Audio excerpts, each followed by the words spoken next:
common sense recap of the day's biggest stories. It's John Catsimatidis and Rita Cosby. Katz and Cosby on 77 WABC.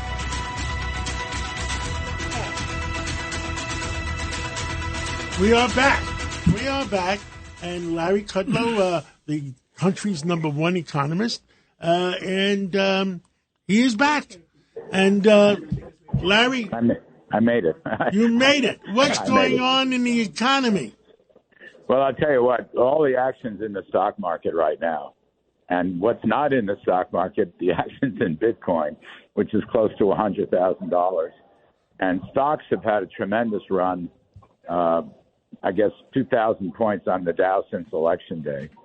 And I think a lot of this, when you talk to traders and you listen to hedgies, people are very happy with the potential for tax cuts and lighter regulation and cheaper energy costs. They're very happy with the Trump economic growth agenda, and it's just propelling the market right now. It's the single biggest story out there every day. I mean, today, last I looked, I think it was up over 300 points, and Bitcoin nearly hit $100,000. John, I know you were long Bitcoin. So I'm the wrong guy to say that to. I'm not a believer in Bitcoin. Is the Federal Reserve Bank going to guarantee Bitcoins? Nope. Of course, the Fed doesn't guarantee anything, including the dollar, or the dollar bill. But look, in God we trust. And cryptocurrencies are here to stay. And it's interesting. The dollar's gotten stronger in the last couple of weeks. Gold has gotten weaker. Commodities have gotten weaker. So it's a very euphoric, very positive view, still carrying over from the election of November 5th. So today, what's today? Today's the 20th, so 15 days, 2 weeks plus.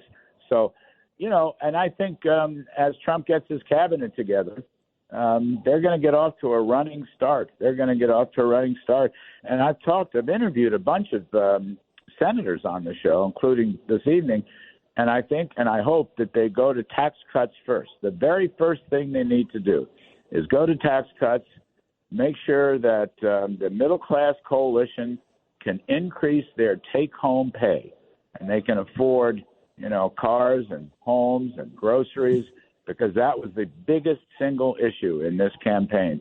So I hope they go to tax cuts first. Absolutely. And I spoke to Mario Gabelli today. He feels that interest rates are going to stay up next year.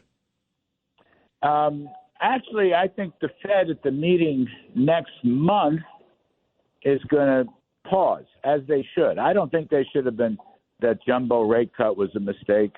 I think they're jumping too soon. There's still a sticky inflation out there.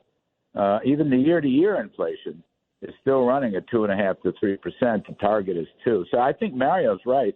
I can't say for the whole year, but I will say in front of us, I think Jay Powell's going to have to say mea culpa, no more policy rate cuts. The market, as you know, the bond market sold off after the jumbo rate cut, and it's leveled off at just under 4.5%. But we'll see about the whole outlook for next year. But right now, stocks, which love growth, which breeds profits, tax cuts are good for profits. It's good for wages, too.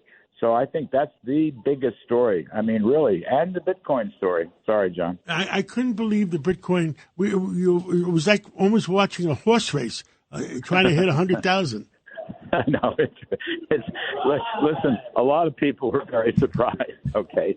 But it's gone up about 35% just in the last couple of weeks. And Trump is in favor of cryptocurrencies, and there'll be much less draconian regulation on cryptocurrencies because the SEC was trying to slam down crypto.